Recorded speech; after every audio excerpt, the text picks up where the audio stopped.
We're checking out skeletons from Golden Axe. Let's jump right in.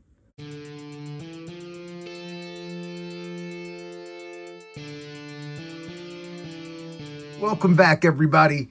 We are looking at a pair of skeletons that I picked up for $5. These are from Golden Axe. I don't remember exactly what scene or whatever. I'm guessing they're just kind of like a typical enemies. But since their name is Dead Frame, I'm wondering if they're like background images during the frame when you're dead and you get that screen. I don't know. I'm kind of just like, I'm grasping for straws here. Quick look at the back, some figure poses. Boom, boom. Sega! Let's open them up. This was inside of the back of the box, and I thought it was really cool. Let's take a quick look at what we've got going on here. So up in the top left, we've got 4 additional pair of bone hands with different emotive poses. A pair of them look like they're for holding weapons. And on the top right, we have more of the same for the other guy, I guess. We've got some shields and these double-bladed weapons, which I think are really cool. I don't know what, maybe they're like double-ended axes or something. They're really cool. We're gonna check that out. Let's get them out. We've got them both set up with some stances to help us kind of appreciate what they've got going on in terms of surprising articulation. Here with this guy, he's hunched way over, giving you like a little bit of a spooky stance. They've got like lizard heads and lizard skulls, so I'm guessing there's some kind of reptilian. And so he's kind of like hunched over there in a spooky monster stance. And it's because of the articulation in the spine. Down here at this ball joint here, you can bend them way over like that, spooky stance. And of course you can stand them way up, close his mouth, and get him looking down at you still with the spooky stance. So really nice articulation there in the spine. That was an immediate surprise there as I was taking them out of the box.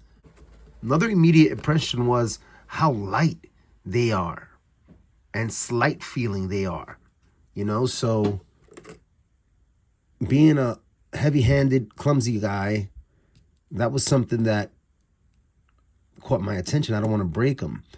Here at the spine, you have the one ball joint here, then you have another one at the bottom.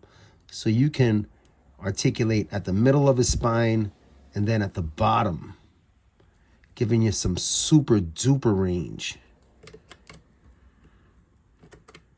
You know, he can get really spooky on you and bend way down that way.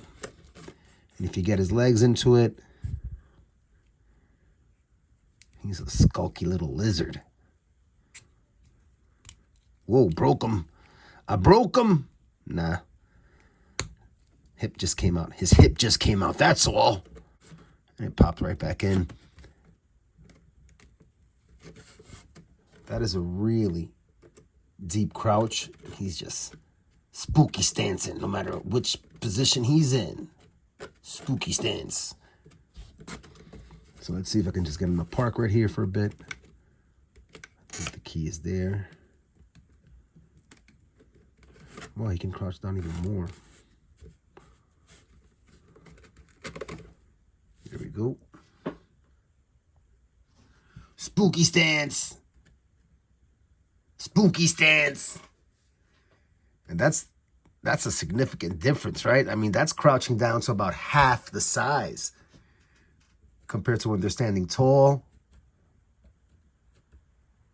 I don't really know much about bone anatomy, especially not about reptilian humanoids. So that ends that thought. But I do like what they've got going on here. He's got a shitload of ribs.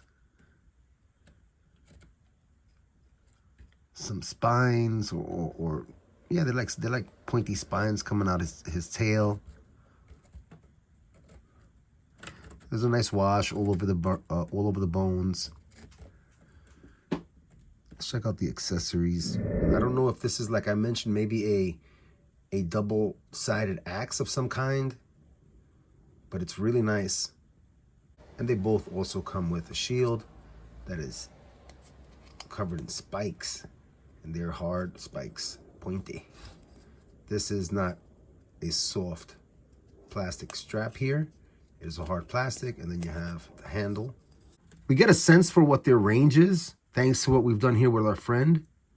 But they also do have a melee weapon. And anybody that has a melee weapon in this town has to do the iconic Conan pose. So we're going to work with it. We're going to see what we can get. Well, would you look at that? Either the peg was stuck in there and I should have warmed it up a bit, or it wasn't intended to rotate the way I twisted it and I broke the shoulder. I'll Gorilla Glue this into a static position, but we're going to go ahead and say that this guy couldn't do the iconic Conan pose. So I could go with the one-armed skeleton, but no, I'll just glue it in and give him a static arm and a static pose. Maybe he'll be holding the shield in this arm from now on. But I do like the figures. They're very, very cool. Good thing I got them for $5. I'd like to get the human skeleton versions from the Golden Axe line from Storm Collectibles. Also, those are pretty cool. And suddenly I'm kind of like digging skeletons. So let's go ahead and go into our comparison for today. And I'll bring out Dark Wolf, who's a bit taller in our 1/12 scale. I'll bring out Mega Man. I'll bring out a Mythic Legion's Goblin. Our Swig figure, give him a little paint job. And I like that scale there with the size of those skeletons. I'll bring out a Mezco Doom. And he looks tough there with those skeletons. I like that. And last but not least, I'll bring out my Storm Collectibles Shao Kahn Deluxe. And I'll be honest, I think that this Shao Kahn figure is the figure that really opened the gates for me to be interested in exploring the Golden Axe line and exploring more of the Mortal Kombat figures. I'm really digging this Shao Kahn figure. I think it's so dope. I have a couple of other Storm collectible figures. I have Ken the Eagle, and he's dope.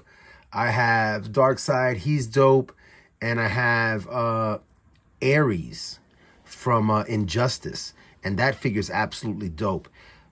But this Shao Kahn figure, I think, is the one that kind of like kicked the gates open in terms of being a gateway figure and got me interested in exploring some more Storm Collectibles figures. And these skeletons are really cool. They're really, really cool. I wish I hadn't broken one just now. I was saying in the beginning of the video that they were delicate. I wish I would have listened to what I was saying. I mean, a skeleton with one arm isn't terrible, but I am going to glue this bad boy back on in a stationary position. But anyway, this was very dope. The Storm Collectibles collection grows. Shao Kahn approves. And as always, everybody, thank you so much for coming out and sharing in the experience of collecting toys as an adult. And I hope you're able to keep coming back and share some experiences too. Until next time, everybody, don't break your toys like I did. And don't forget to thank goodness anytime you can celebrate, it's playtime.